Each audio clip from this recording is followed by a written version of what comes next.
Hey guys, welcome back to another week of What's for Dinner. So we are starting out by making some Taco Bell copycat power bowls. So in my crock pot, I've got about 3 chicken breasts, and then I'm going to season all sides with this Mojito Lime Grill Mates seasoning packet. This is actually a marinade packet, but I thought that it would be good as a seasoning packet. So I'm just going to season that on all sides. I do have a little bit of water in the bottom of the crock pot just to add some moisture to make sure the chicken doesn't dry out, and I'm just going to cook this on low for about 6 hours or until it's done. And then later on that night, I went ahead and cooked some rice with this. So I'm using the Old El Paso cheesy Mexican rice, just following the directions on the back of the box. This is really, really good, but I do want to try and make my own like Mexican rice next time. But this is really good, and it's quick and easy too. So if you've not tried it, you definitely should. I found it on the top of one of the aisles. And then I'm also making some black beans. I just got this can of seasoned black beans, and then I added some chili powder, onion powder, garlic powder, and then I think I also added some cumin and just season that a little bit better. Now that my chicken is all done, I'm going to take it out and shred it with my hand mixer, and this is what we will use for our meat. The Taco Bell ones, the chicken looks a little bit different. It's shredded differently. I think it's actually sliced, but anyway, I just wanted to shred it to make it go a little bit farther. And I love using my hand mixer to do this. If you've not used this trick, you definitely should. It makes things a lot easier when you're trying to shred chicken.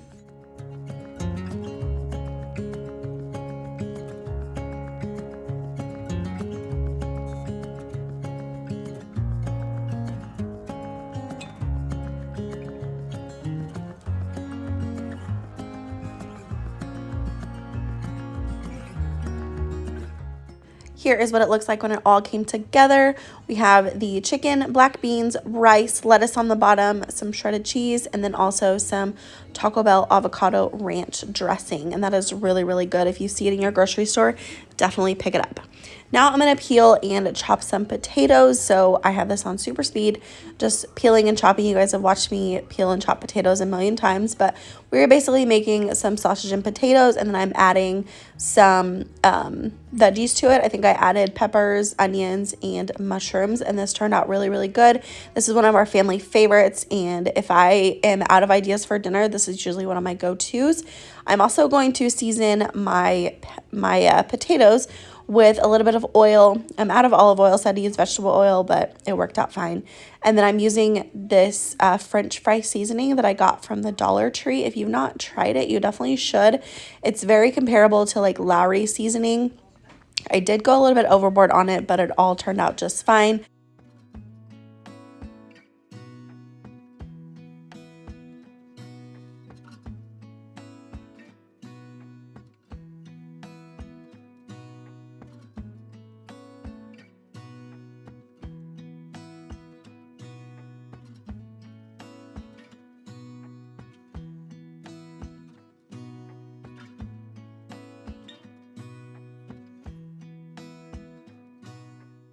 Now I'm going to get started on chopping up my sausage. I love using the better cheddars because it has cheese in the middle, and I think it just gives it some extra flavor. You can just use like Polish sausage or kielbasa or smoked sausage, whatever you want to, but I like using the better cheddars. And I'm just putting these into some smaller discs. You want to make sure that your layer is like even on the pan so they get crisp, and I cook these with my vegetables, and then I cook the potatoes on a separate pan just to make sure that everything was cooked through.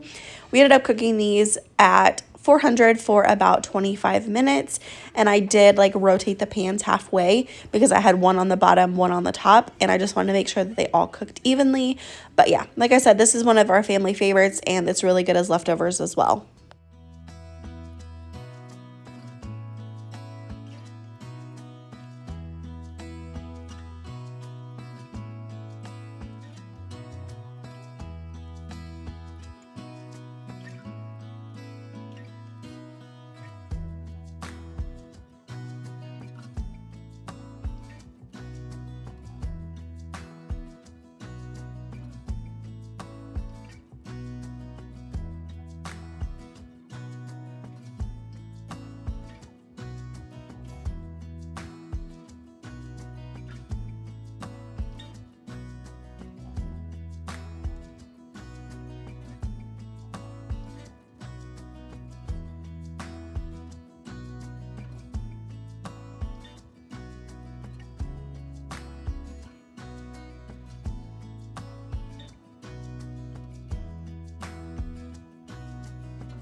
Here is what it looks like when it all came together. I dipped mine in ranch. My husband dipped his in ketchup, and we served these with green beans.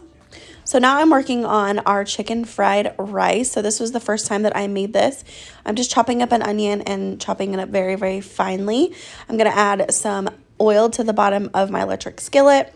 I get a lot of questions on why I use my electric skillet, and honestly it's just for various reasons. It kind of just depends, but I wanted to use it on this night because it had a bigger surface area and I knew that I was going to be cooking a lot of rice. So I'm just going to cook those onions until they're translucent, and then I'm adding some frozen carrots and peas and doing the same thing. After these basically unthaw, they're already cooked, so you don't really have to do much with them. I am adding a couple of beaten eggs, and I'm going to scramble those and cook those in the oil as well. And I'm also going to add some minced garlic. You want to wait till the very end to add your garlic so it doesn't burn. But this was a really good addition to this as well. But I can leave the recipe that I use linked down below for you. It is a really, really good one and super easy. This was my first time making it. And I did make my rice in the Instant Pot.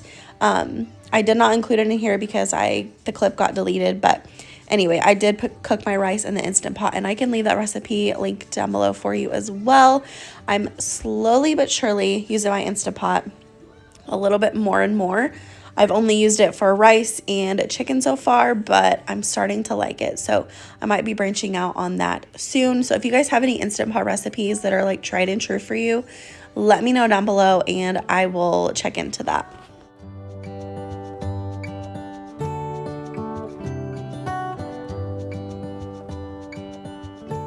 Okay, so like I said, I made some rice the night before. The trick is you want to make this the day before and let it sit in the fridge. But this is just 2 cups of rice I'm adding to this pan. I'm just going to break that apart the best that I can. You don't want big chunks, obviously, but once it heats through, it will break apart on its own too. So I'm just going to break that apart the best that I can. And I'm going to add some soy sauce. The recipe called for 2 tablespoons, and I think I tripled that. It just was not enough for the amount of rice that I had. Also adding a couple tablespoons of butter. The recipe that I used says that that's kind of the trick to the restaurant style, and I would definitely agree. I think it does make a pretty big difference. I just made it again this week, and I only added 1 tablespoon, and it did not turn out as good. So just a little note there, go ahead and add 2 tablespoons.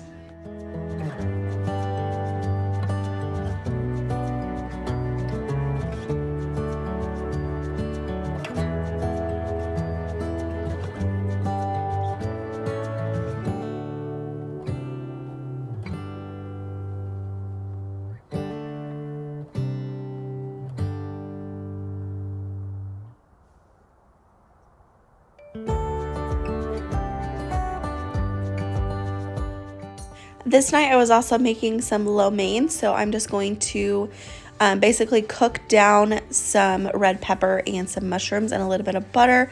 Just want to make sure that those are really, really soft and cooked through. And then I'm going to add some garlic. Just, you know, garlic is good in everything, so I just went ahead and added that. And then we will remove this, and then I actually cooked some broccoli in the microwave. I didn't cook it like all the way through, but I did cook it to where it wasn't frozen anymore, and I chopped it up a little bit finer. So I'm going to add that to this pan as well and just get some color on it. And then we'll add it to our spaghetti noodles. I just had some extra spaghetti noodles in the pantry that I needed to get used up, so I went ahead and just cooked those. You can use like lo mein noodles or rice noodles or whatever, but I just used spaghetti noodles and it turned out just fine. No need to get fancy with it. So once I add this, I'll show you here in just a second, but I got this Kikkoman teriyaki sauce, and it is really, really good. It tastes really like restaurant quality. So if you can find it, I definitely recommend. It is really, really good.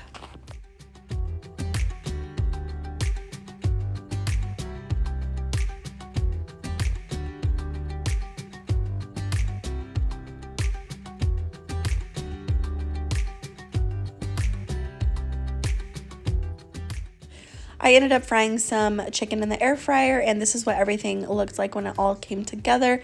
This dinner was so amazing. My husband talked about it for the next like 4 days, and he was so sad when we ran out of leftovers, but it was really, really good. So this next night, I'm just making some traditional burgers. So I just have some hamburger meat here. I'm seasoning with onion powder, garlic powder, salt, and pepper. And then I'm going to form these into patties. And then I'm actually going to be using my cast iron to cook for the very first time. I would definitely say that cast iron has a big learning curve. And my pan ended up getting a little bit too hot, but we'll talk about that here in just a little bit.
Okay, so we are moving on to cooking. So I've got some butter in my cast iron here.